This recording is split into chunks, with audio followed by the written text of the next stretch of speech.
Abraxas. Late as usual, but never, never. It's your father, Phil. I'm that forever. With another great illustrated classic, The Adventures of Sherlock Holmes by Sir Arthur Conan Doyle. And here on the cover we see Sherlock investigating some paperwork, and Watson, his dutiful friend and partner, contemplating. All right, let's get started at the beginning. This is one of my favorites, and I'm glad I'm finding time to share it with you. Ooh, we're going to have 3 stories. Here's the contents.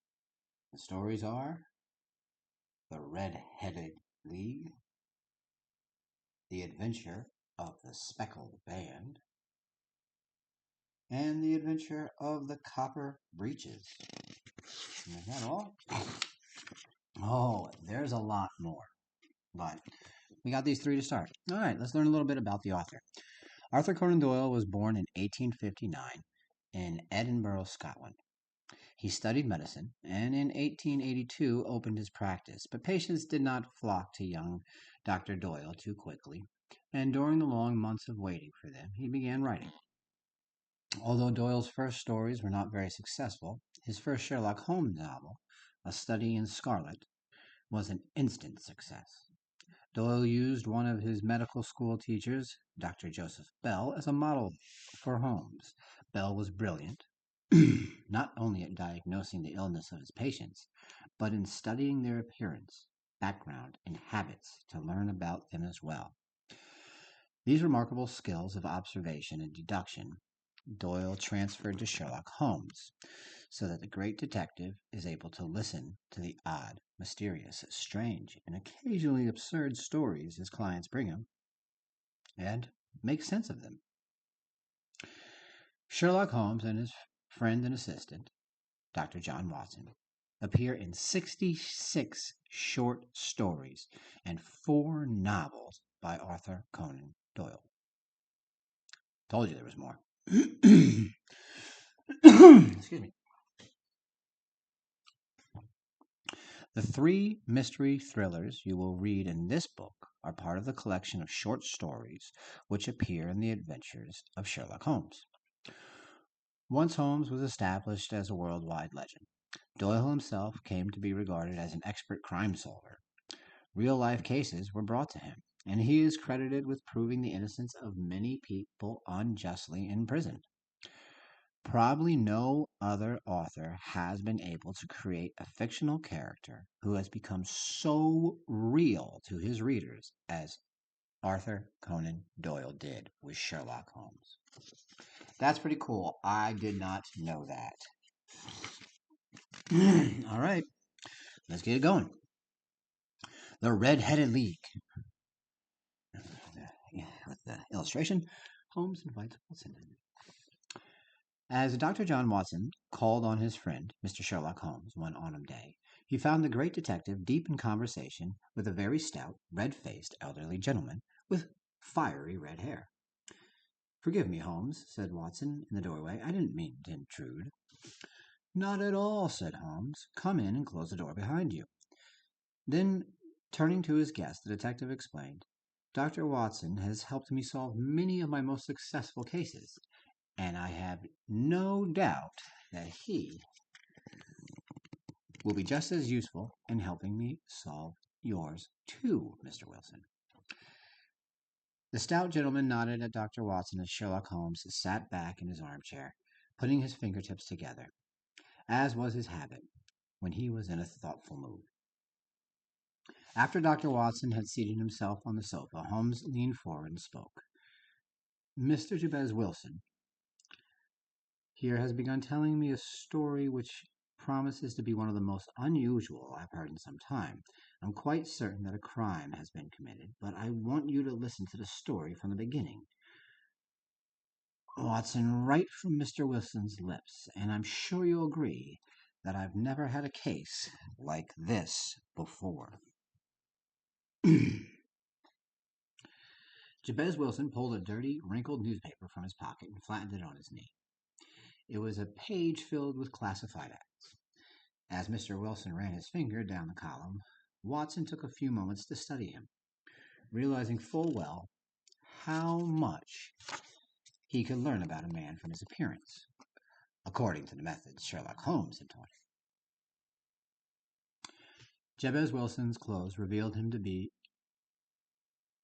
only an average British tradesman, although the heavy vest chain with a piece of triangular metal hanging from it caught Watson's eyes.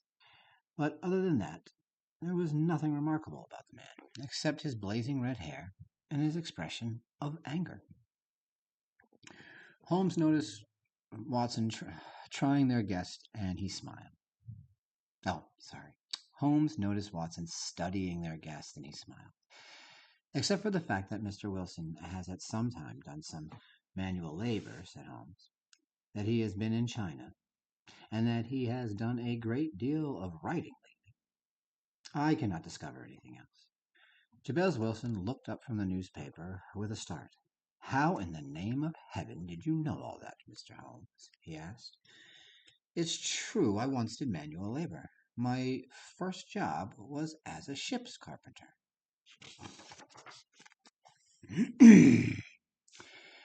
Yes, I have it now, he answered, with his thick red finger planting halfway down the newspaper column. This is the ad that began it all. Just read it. Watson took the newspaper. Mr. Wilson reached out and began to read. To the Red-Headed League, according to the terms of the will of the late Ezekiah Hopkins of Lebanon, Pennsylvania, USA, the Red-Headed League was formed. Now there is a room for one more member of the League with a salary of £4 a week in return for very simple services. All red-headed men who are in good health and above the age of 21 are eligible for membership. Applied in person Monday at 11 a.m. to Duncan Ross at the League's office, 7 Pope's Court, Fleet Street.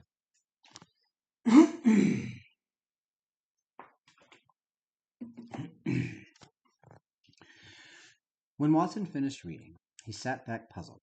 What on earth does this mean? He asked.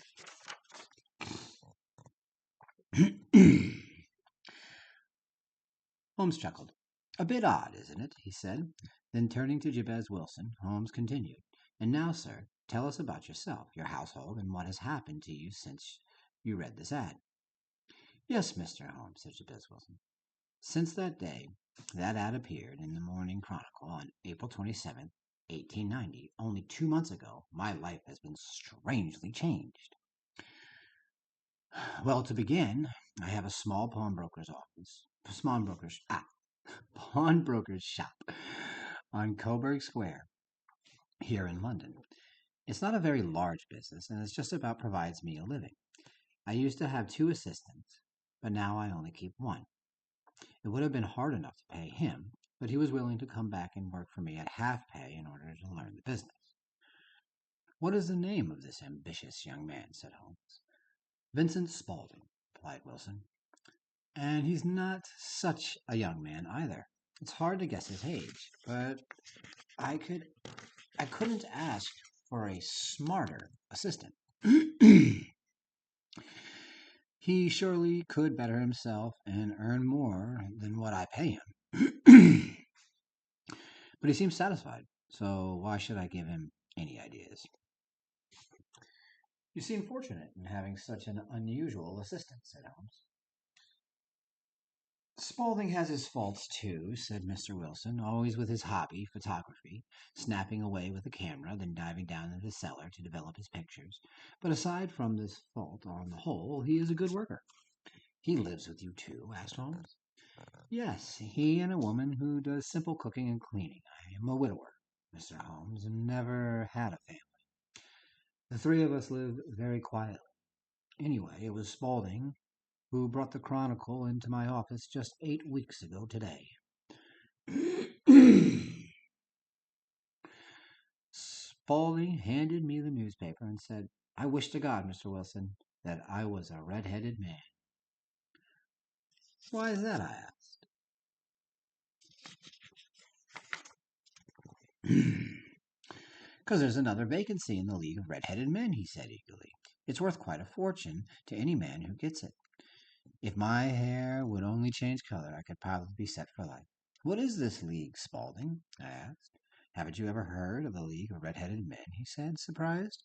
"Never," I replied. "That's odd," he said, "for you yourself are eligible to become a member." "And what does a member do?" I asked. "Some slight work which doesn't interfere with others' occupation. And for it, he earns a couple of £100 a year." "Well, Mr. Holmes, that made me prick up my ears, for, as I told you, business hasn't been all that good these last few years, and that extra couple of £100 would come in handy. So I took the newspaper from Spaulding and read the ad. Then I asked him what he knew of the Red-Headed League. Excuse me. I got a frog in my throat. I just woke up. "Mr. Wilson," he said, "from what I know, the League was founded by an American millionaire, Ezekiah Hopkins, who was a bit peculiar in his ways. He himself was red-headed, and he had a great sympathy for all red-headed men." I like the guy.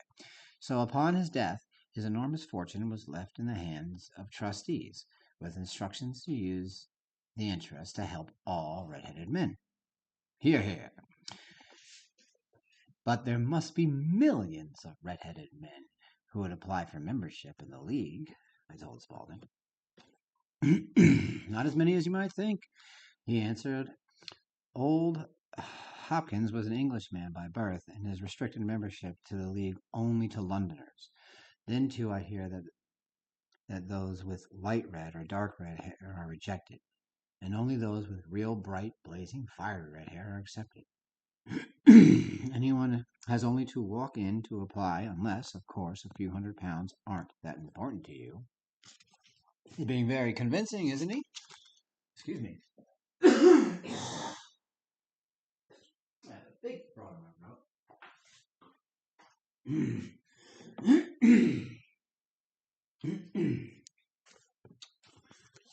But I'm not stopping this. This is intriguing. "Of course you could qualify," boomed Dr. Watson. "Your hair is red and rich enough to stand up under any competition." "Yes, I thought so too, Dr. Watson," said Jezebel Wilson. "So I had Spaulding close up the shop and come with me, since he seemed to know so much about the League." "And when you got to the League's office?" asked Holmes. The sight that greeted us on Fleet Street was almost unbelievable. From every direction, crowds of red-headed men filled the streets.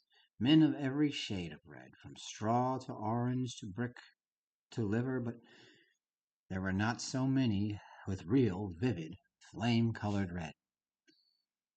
When I saw the crowd waiting in Pope's Court, I was ready to give up in despair, but Spaulding wouldn't hear of it. Somehow he managed to push his way through the crowd until he led me right to the steps of the office.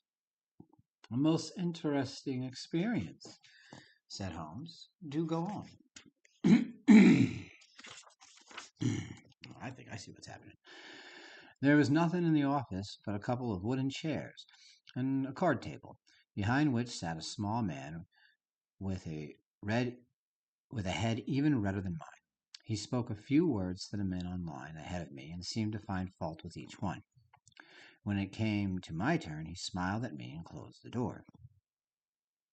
"This is Mr. Jabez Wilson," said Spaulding. "He wishes to fill the opening of the League." "He seems well suited for it," said the man. "I cannot recall ever seeing such a fine head of red hair."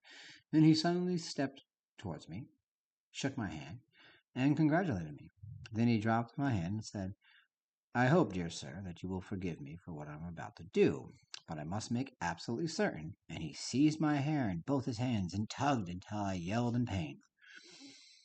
When he finally let go, there were tears in my eyes, but he calmly explained, "We have to be careful, for twice we have been deceived by wigs and once by paint." Then he stepped over to the window and shouted at the top of his voice that the vacancy had been filled. A groan of disappointment came up from the crowd below, and they all began to troop away in different directions. Then the red-headed man turned to me and said, "I'm Duncan Ross of the League, and I'll need to ask some questions. First, are you a married man, and do you have a family?" When I told him no, his face fell. "Dear me," he said sadly, "that is very serious indeed. The League is most anxious for its members to have children who can carry on their red hair." My face dropped in disappointment. Mr. Holmes, but after several minutes, Ross said it would be all right. He would take an exception because he was so taken with my red hair. Then he asked when I'd be able to begin my duties with the League. "But I already have a business," I told him. "Oh, never mind about that, Mr. Wilson," cried Vincent Spaulding. "I'll look after that for you." "What would be the hours?" I asked Ross. "You must be in this office from 10 to 2 every day without leaving. If you set foot outside this building during your work time, you lose the job forever. Mr. Hopkins' will is very clear at this point."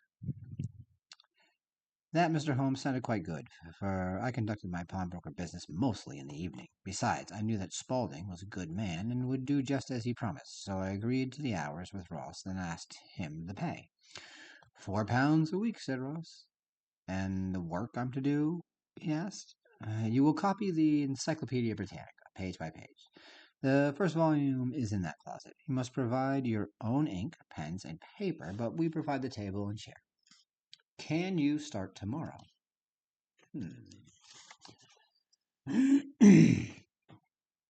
I agreed, Mr. Holmes and Spaulding, and I returned home.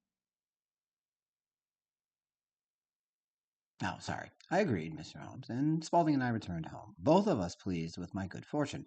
For several hours I was elated.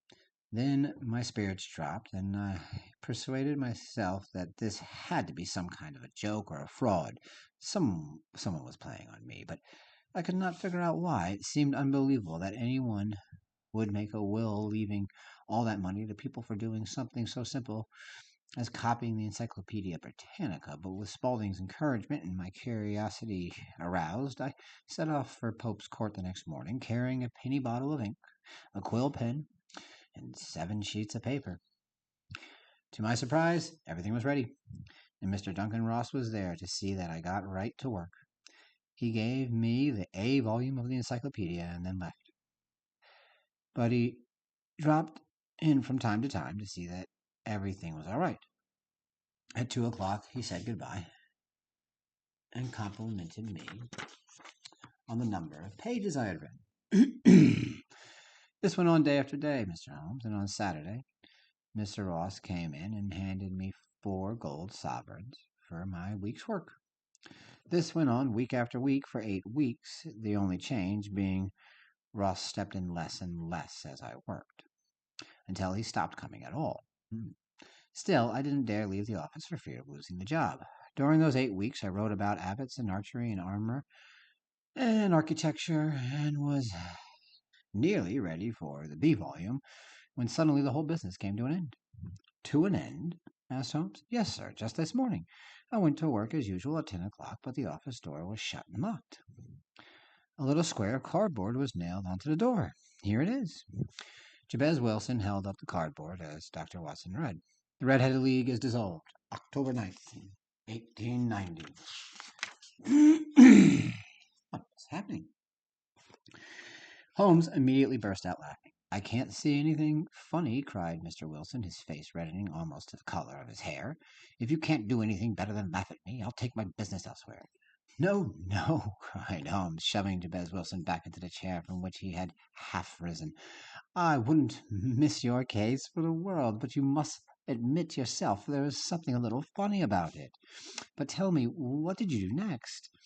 "I was shocked, sir. I didn't know what to do. I checked at the other offices in the court, but no one knew anything. Then I went to the landlord to inquire about Duncan Ross and the Red-Headed League, but the man said he had never heard of any such names. "It's the gentleman at number 4, I told him. "Oh, the red-headed man," he said. "Why, his name is William Morris. He told me he was a lawyer and was renting my room until his new office was ready. He moved out only yesterday. to his new office. In fact, he even told me it was at 17 King Edward Street. Naturally, I went directly to that address, Mr. Holmes, but the only business at that address was a manufacturer of artificial kneecaps, and no one there had ever heard of Mr. William Morris or Duncan Ross. And what did you do then, Mr. Wilson? Asked Holmes. I went home and talked this over with Vincent Spaulding. He advised me to wait, that I'd surely hear something by mail, but that wasn't good enough for me. I didn't want to lose such a good job, so I came to you. That was wise of you, said Holmes. I'm most interested in your case, for I believe that it is more serious than it first appears. Serious enough, cried Jabez Wilson. £4 a week is serious. I really can't see how you can complain about the league, said Holmes. After all, you are richer by over £30 from it, he says. Nothing of the knowledge you have gained on every subject. Sorry. After all, you are richer by over £30 for it, to say nothing of the knowledge you have gained on every subject under the letter A. But I do want to find out about them, Mr. Holmes. Who they are and why they played this prank on me. We shall try to solve this mystery for you, Mr. Wilson, said Holmes.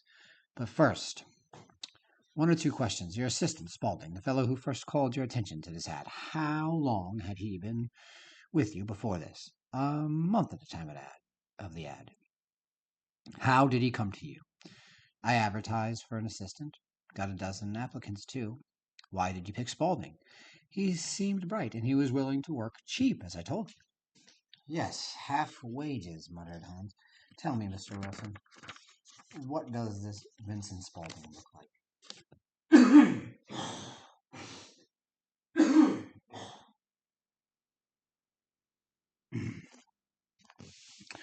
Small, well built, very quick in his movements, a white splash of acid on his forehead, but with a face so smooth that he never has to shave, even though he's more than 30 years old. Sherlock Holmes sat forward in his chair excitedly. I thought so, he cried.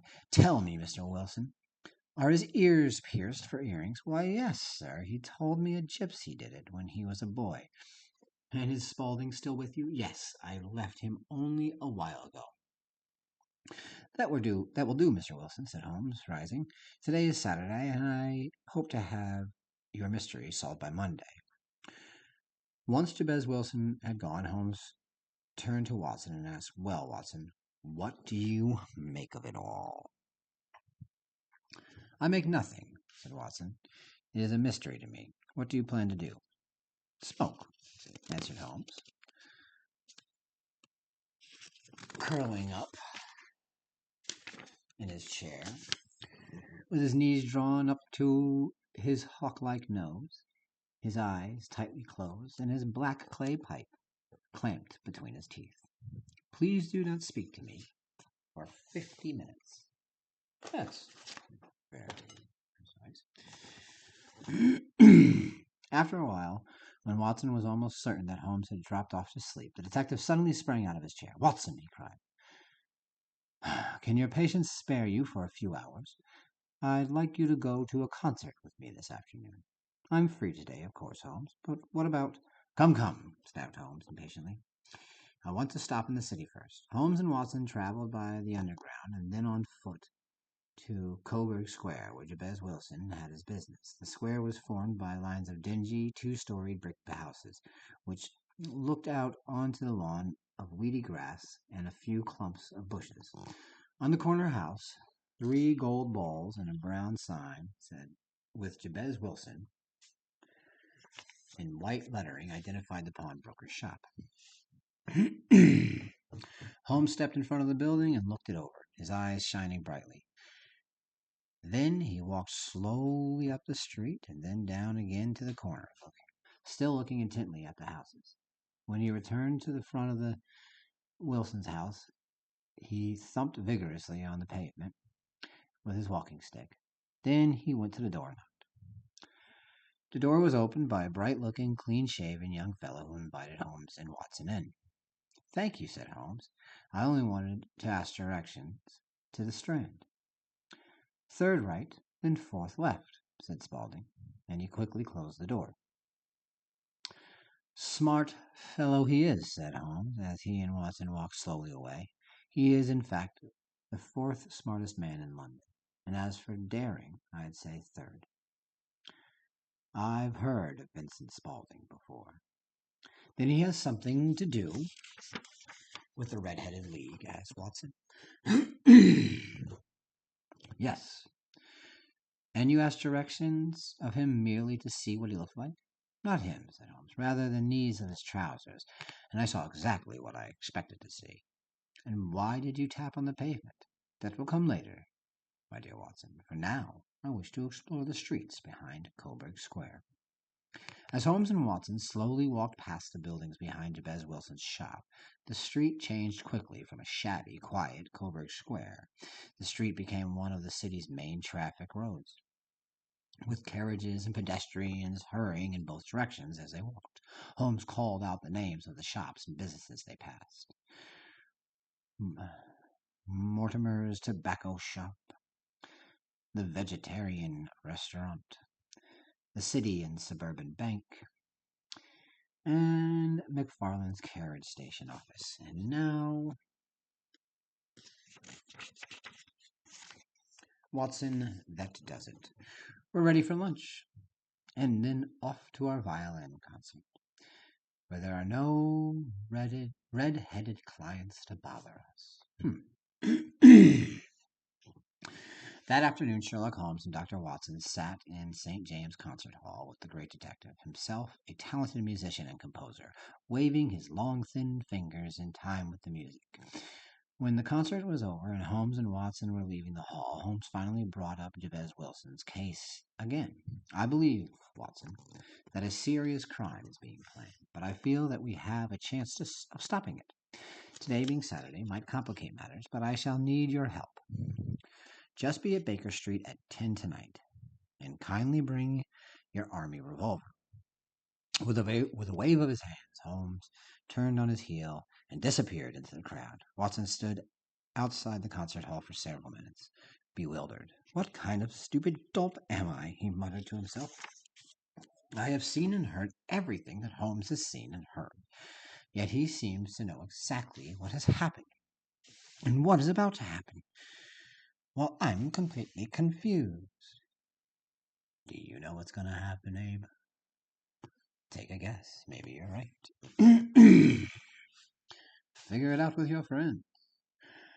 As he rode home in a cab, Watson tried to puzzle it all out. But rather than Holmes's hint that Vincent Spaulding, the pawnbroker's assistant, was a shrewd and dangerous man, Watson could figure out nothing.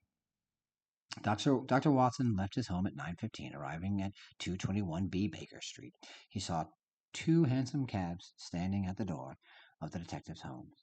As Watson entered the house, he found Sherlock Holmes deep in conversation with two men. Watson recognized one as Peter Jones, a police inspector from Scotland Yard, but the other man, a tall, thin man with a long, dark coat and shiny hat, was a stranger. Aha! Our party is complete, said Holmes, as Watson entered. My dear Watson, you know Mr. Jones, Scotland Yard. Jones and Watson smiled and shook hands. And let me introduce you, Mr. Watson, to Mr. Merryweather, who will be our companion in tonight's adventure. As he spoke, Holmes was buttoning up his pea jacket and taking his heavy hunting crop from the rack. I hope this does not wind up as a wild goose chase, said Mr. Merryweather gloomily.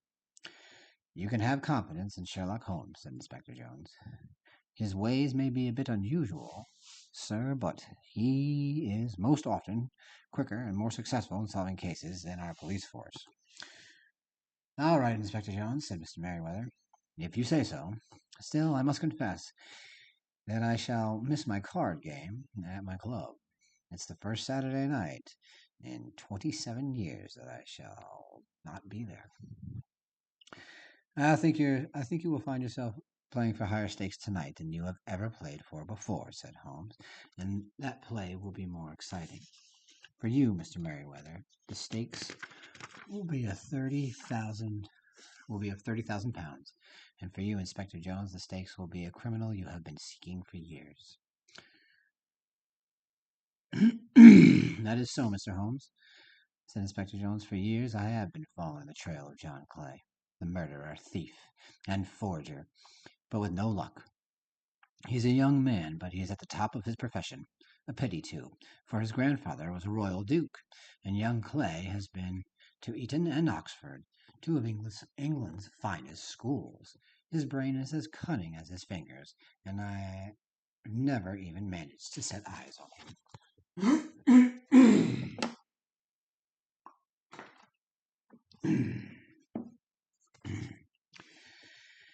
Then I hope I shall have the pleasure of introducing you to Mr. John Clay tonight, said Holmes.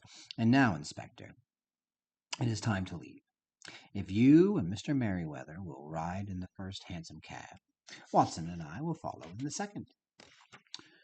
During the drive along London's gaslit streets, Sherlock Holmes sat humming the music he had heard that afternoon. Finally, Watson could contain himself no longer, and he burst out, "Holmes, where are we going? And why are Inspector Jones and that Mr. Merryweather, whoever he is, going with us?" Okay, it's still going. Sorry, my beard's getting in the way. My dear Watson, we are very close now. This fellow Merryweather is a bank director, and so personally interested in this matter. As for Jones, even though he is an absolute imbecile as a policeman, he is as brave as a bulldog, and never lets go of his victim once he's captured him. Ah, here we are, and they are waiting for us. The cab stopped on the street around the corner from Jabez Wilson's pawnbroker's shop, and Holmes, Watson, Inspector Jones followed Mr. Merryweather down a narrow alleyway and through a side door, which he unlocked for them. They walked through a small corridor until a massive iron gate stopped them. Mr. Merryweather opened this too, with a key, and led the three men down a flight of winding stone steps. Mr. Merryweather stopped to light a lantern, revealing another iron gate. He unlocked this too, and the four men entered a huge cellar piled with crates and huge boxes. This vault could not be reached from above, Mr. Holmes, as he took the lantern and studied the cellar room, nor from below, said Mr. Merryweather, striking his stick on the flagstone lining the floor. Then he gasped and looked up in surprise. "Well, why, it sounds hollow." "You'll have to be quiet," said Holmes severely. "Any noise can ruin the success of my plan.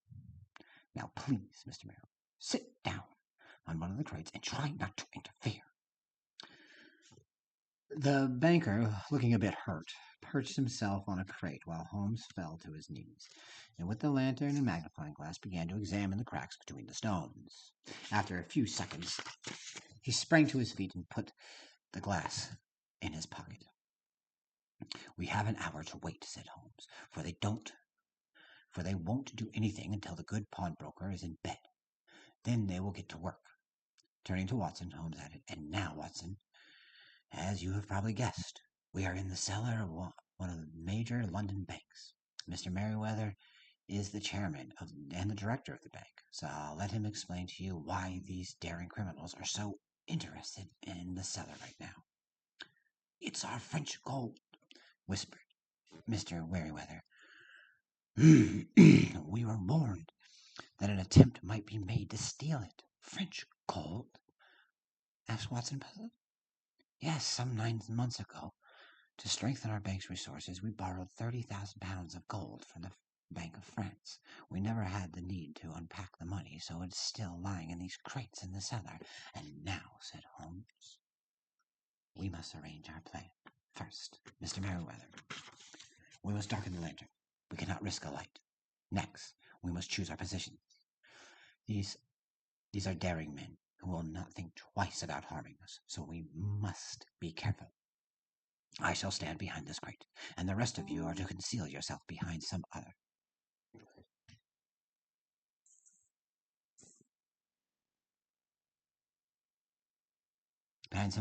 As soon as I flash a light on the criminals, close in on the attack.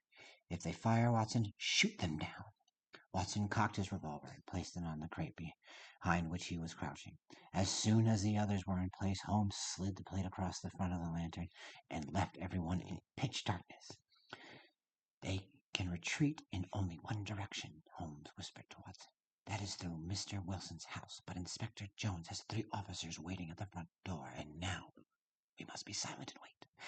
As an hour went by, and then an hour and a quarter, Watson's legs grew stiff, for he was afraid to change his position. Suddenly, a glint of light sparkled in the stone floor. It lengthened into a yellow line. Then, without a sound, the opening widened, and a hand appeared, a white, almost womanly hand. Its fingers felt around the stone door, then quickly disappeared, and everything went dark again, except for one spark between the stones. A moment later, one of the broad flagstones turned over on its side with a smashing sound, over the edge peeping a clean-cut, boyish face, which looked carefully about. Then, with a hand on either side of the opening, the fellow lifted himself up and out of the hole. Reaching back, he lifted a small, agile companion with a pale face and a head full of very red hair. "It's very clear," whispered the first man. "Bring up the chisel and the bags. Great Scott! Jump, Archie. Get away while I hold them off." Sherlock Holmes had sprung from behind the crate and grabbed the young man behind the collar. The other dived back into the hole, avoiding the clutches of Inspector Jones, who was left with only the torn pieces of clothes from the man's coat in his hands. The first man, John Clay, tried to pull out his revolver, but Holmes' hunting crop came down on his wrist, and the pistol clinked on the floor. Clink, clink. "It's no use," said John. "No, it's no use, John Clay," said Holmes. "You cannot escape." "So I see," answered Clay, "but at least my pal got away." "But you're wrong," cried Holmes. "There are 3 men waiting for him at the door of Mr. Wilson's house. You seem to have thought of everything." "I must compliment you," said Clay. "And I must compliment you too, John Clay, or Vincent Spaulding," said Holmes. "Your red-headed idea was quite ingenious." Inspector Jones reached for Clay's wrist and locked them together in a pair of cuffs. Clink, clink.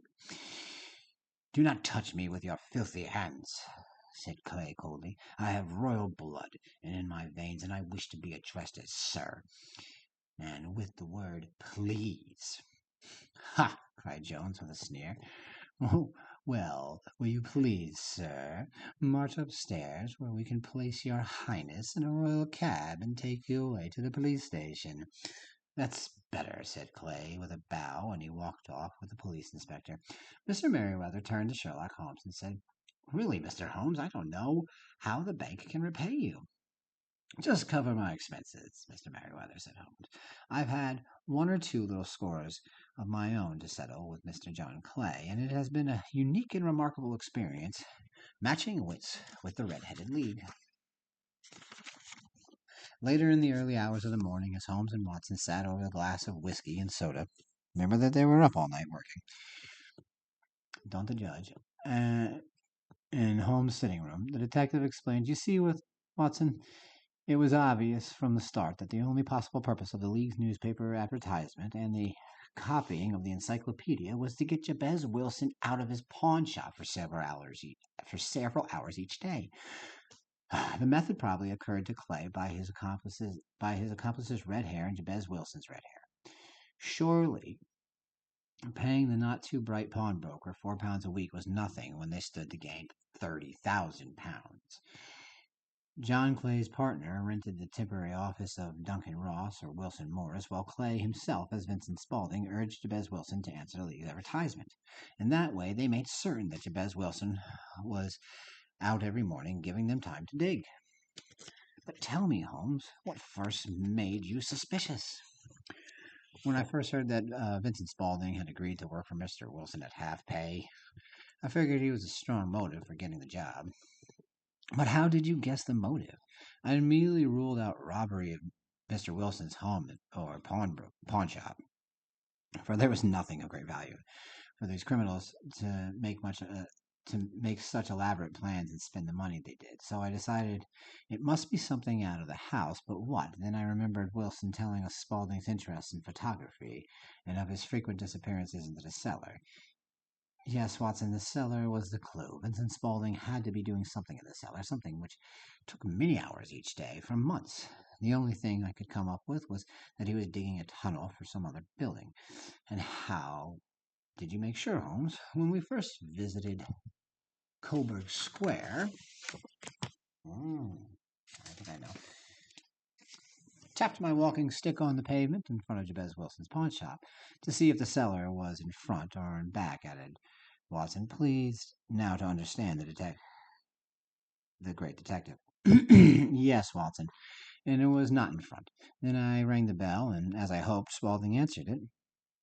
I had come up against him in cases before, but we had never met face to face. Besides, it wasn't his face I was looking at when he opened the door, it was his knees. Aha, cried Wilson, those wrinkled, dirty, stained, worn-panned knees told you that he had been on his hands and knees digging. Yes, and the only remaining question was what they were tunneling for. So, Watson, after we left Vincent Spaulding, we walked around to the corner and observed the shops, and I realized that the City and Suburban Bank backed up against Jabez Wilson's shop. I knew I had the answer, and the business you had to take care of after the concert, asked Watson. I went to Scotland Yard and with Inspector Jones called upon Mr. Merriweather, and how could you be sure that Spaulding or Gray would attempt the robbery tonight? When they closed the office of the Red-Headed League, that was a sign that they no longer had to keep Mr. Jabez Wilson out of the house. In other words, the tunnel was finished. They had to use it quickly, for it might be discovered, or the gold might be removed to another bank. Saturday would be good, for it would give them a full day on Sunday to make their escape before the bank opened on Monday. That's how I realized they would attempt the robbery tonight. Amazing, Holmes. You reasoned it out beautifully. Ah, well, Watson, said Holmes with a yawn. It saved me from boredom. But now I shall have to be bored until the next case comes along to challenge my wits. And that will be the adventure of the Speckled Band, but that's for next time. Oh, I had a blast reading that with you. It was a blast from the past. I've read that before, and I've watched movies on it. Oh, man, 42 minutes? Wow, the day's getting away. I better get my butt to work. I love you. I'll see you soon. Not soon enough.